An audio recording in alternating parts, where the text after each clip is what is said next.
Hello everyone, welcome to my eco classes. I am Divyanshu Sharma. आज की video में अपन कवर करेंगे advantages of tabular presentation.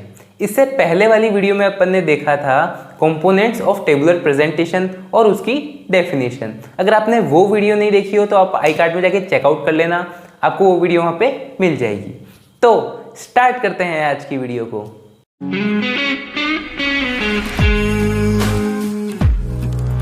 Start करते हैं अपन एडवांटेजेस ऑफ टेबुलर प्रेजेंटेशन। जैसे कि अपन ने इससे पिछली वाली वीडियो में टेबुलर प्रेजेंटेशन क्या होती है वो देखा था। अपन ने देखा था कि टेबल के कौन कौन से कंपोनेंट्स होते हैं, ठीक है, वो चीज़ अपन ने देख ली थी। अब अपन बात करते हैं, अपने पास डाटा आ गया, अपन ने उसको क्लासीफाई कर दिया, सब कुछ कर दिया, ठीक है। अब अगर अपन ने उस डाटा को रख दिया टेबल में, जैसे ये टेबल है अपनी, इसमें अपने डाटाज रख दिए, यहाँ पे जो भी डाटाज थे अपन ने रख दिए। अब अगर अपन इन डाटास को यहाँ पे रख देंगे तो उससे होगा क्या, उसके एडवांटेजेस क्या है। अपन को ये तो मिलना चाहिए कि अपन ने डाटा को जमा दिया है यार, जैसे करना था वैसे सारी चीज़ें कर दी। अब उससे हुआ क्या, अपन को मिला क्या, तो उसके क्या होते हैं, कुछ एडवांटेजेस होते हैं जो अपन देखेंगे। अपन क्या कर सकते हैं, ईज ऑफ रिप्रेजेंटेशन। अपना क्या हो जाता है, रिप्रेजेंटेशन करना किसी भी डाटा को बहुत ईजी हो जाता है। जैसे अगर अपन ने यहाँ पे ले लिया मेल, यहाँ पे ले लिया फीमेल, ठीक है, पॉपुलेशन का ले रहे हैं, अगर मान लो पॉपुलेशन का ले रहे हैं अपन, तो जैसे अपन ने यहाँ पे मेल का लिख दिया, यहाँ पे फीमेल का लिख दिया और यहाँ पे लिख दिया स्टेट्स, ठीक है, या ए बी सी, तो अपन को क्या हो जाएगा, कंपेयर करना बहुत इजी हो जाएगा। और यही चीज़ अगर ऐसे लिखी हुई होती सेंटेंस के फॉर्म में कि ये ऐसे सेंटेंस लिख दिया यहाँ पे और बीच बीच में कहीं डाटा आ रहे हैं, तो अपन इतनी ईजी तरीके से कंपेयर नहीं कर सकते थे।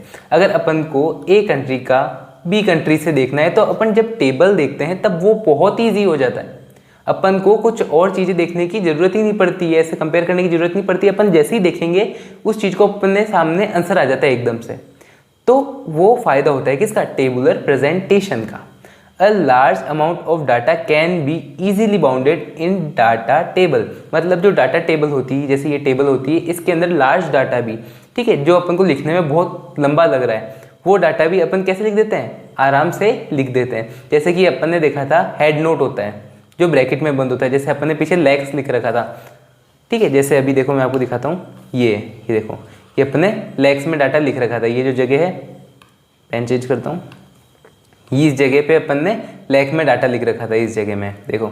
तो इससे क्या हो गया, 64। अब ऐसे ऐसे 0 0 0 0 जितने जीरो लगाने थे उतने लगाने की जरूरत नहीं पड़ी मेरे को। तो इससे क्या हो गया, फ़ायदा हो जाता है। तो ये क्या होता है, फ़ायदा होता है। It is the simplest form of data presentation.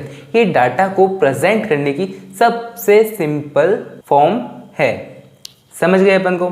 फिर अपन बात करते हैं ईज टू एनालाइज। अपन को इस चीज़ों को एनालाइज करना बहुत ईजी हो जाता है। वो कैसे, जब अपने पास डाटा है, मैं आपको यही दिखाते रहता हूँ कि जैसे अब अभी मान लो कि ये डाटा है अपने पास, 65 है, 64 है, 88 है, 89 है, तो अपन को देखने से पता चल रहा है कि यार राजस्थान में क्या है, लोग थोड़े कम रह रहे हैं, महाराष्ट्र में थोड़े से ज़्यादा रह रहे हैं। ये मेरा मन से डाटा है, ठीक है, ऐसा सोच मत लेना या फिर ऐसा मत देख लेना कि ये रियल है, नहीं, ये क्या है, मन से लिया हुआ है, मैंने नॉर्मल लिखा हुआ है। तो इससे अपन को पता चल जाता है। फिर अपन देखें सबसे ज़्यादा कहाँ पे लोग रह रहे हैं, तो मानो दिल्ली में अगर सबसे ज़्यादा लोग रह रहे हैं, नहीं हरियाणा में रह रहे हैं, ऐसे अपन देख सकते हैं। फिर अपन बात करते हैं, the tables are frequently used for statical analysis like calculation of central tendency and dispersion.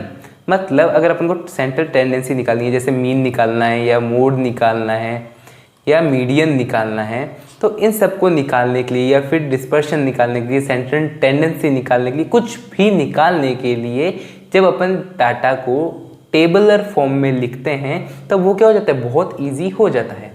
और अगर आगे जब अपन देखेंगे, मीन निकालना देखेंगे, मीडियन निकालना देखेंगे, मोड निकालना देखेंगे और भी दूसरी चीज़ें देखेंगे, तब अपन डाटा को किस में लेंगे, ऑब्वियसली टेबलर फॉर्म में लेंगे, क्योंकि वो क्या पड़ता है, बहुत ईजी पड़ता है अपने लिए। फिर अपन बात करते हैं हेल्प्स इन कंपैरिजन। मतलब एक डाटा को बी डाटा से कंपेयर करना बहुत ईजी हो जाता है, ठीक है। In data table, the rows and columns which are required to be compared can be placed next to each other to point out. This facilitates comparison as it becomes easy to compare each value. अपन को क्या करते हैं, अगर अपन को ए data को B से compare करना है तो उसको आसपास लिख देते हैं। आसपास लिख के अपन कंपेयर इजीली कर सकते हैं। जैसे कि देखो ये अपना क्या है, टेबल है। अपन ने क्या लिखा कि यहाँ पे मेरे को मेल का लिखना था और फीमेल से कंपेयर करना था कि कहाँ पे फीमेल ज़्यादा है, कहाँ पे मेल ज़्यादा है। तो अपन ने देखा कि यार यहाँ पे मेल ज़्यादा है, यहाँ पे भी मेल, यहाँ पे मेल कम है, यहाँ पे महाराष्ट्र में फीमेल ज़्यादा है, और फिर देखो फीमेल कहाँ पे ज़्यादा है और कहीं नहीं है, बाकी सारी जगह मेल ज़्यादा है। तो अपन कंक्लूजन निकाल सकते हैं कि महाराष्ट्र में फीमेल ज़्यादा है, बाकी सारी जगह मेल ज़्यादा है। ऐसे अपन देख सकते हैं। कंपेयर कर लिया ना, कितना इजी हुआ। अगर इसको ही मैं अगर ऐसे ऐसे लिख देता, ऐसे ऐसे टेक्सचुअल फॉर्म में, तो इतना इजी नहीं पड़ता। ठीक है, फिर अपन बात करते हैं economical. Construction of the data table is fairly easy. Data table को कंस्ट्रक्ट करना, बनाना खुद से बहुत ईजी होता है। And presents the data in a manner which is really easy on the eyes of reader. Moreover it save time as well as space.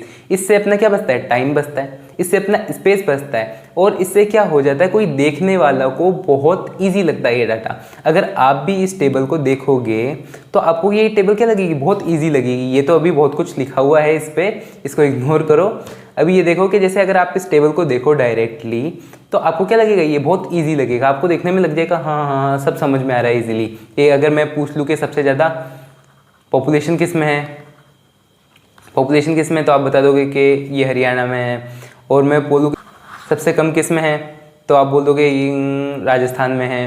ठीक है, अब आप मैं पूछूँ कि सबसे ज़्यादा फीमेल कहाँ पे है, तो आप बोल दोगे कि यहाँ पे इस जगह है सबसे ज़्यादा फीमेल्स। और फिर मैं अगर आपसे पूछूँ कि कहाँ पे मेल से ज़्यादा फीमेल है, वो मुंबई में है, महाराष्ट्र में है, इसे आप बता सकते हो, बहुत ईजी हो जाता है। तो अपन ने क्या क्या देखा, अपन ने देखा advantages of tabular presentation. First क्या होता है, सबसे इजी टू रिप्रेजेंटेशन होता है, और क्या होता है फिर इजी टू एनालाइज, अपन को एनालाइज करना बहुत इजी हो जाता है। फिर अपन बात करते हैं ये अपन को एक दूसरे से, दो चीज़ों को एक दूसरे से कंपेयर करने में बहुत ईजी देता है, मतलब ईज देता है, अपन को बहुत सहूलियत देता है। फिर अपन बात करते हैं ये क्या है, बहुत इकोनॉमिकल है, इसको बनाने में कोई इतनी ज़्यादा लोड लेनी नहीं पड़ती है, बस कुछ कुछ पॉइंट्स का अपन को ध्यान रखना पड़ता है जो अपन ने देखी किसमें, कंपोनेंट्स ऑफ टेबुलर प्रेजेंटेशन में देखे हैं। तो होप आपको ये वीडियो समझ में आई होगी, अच्छी लगी होगी। ये थोड़ी छोटी वीडियो थी बट ये आपके काम जरूर आएगी। तो अगर आपको वीडियो अच्छी लगी हो, समझ में आई हो, तो इसको लाइक कर दीजिए, चैनल को सब्सक्राइब कर दीजिए। कोई भी डाउट हो, क्वेश्चन हो तो आप कमेंट बॉक्स में इजीली पूछ सकते हैं। अपन मिलेंगे नेक्स्ट वीडियो में। Thanks for watching.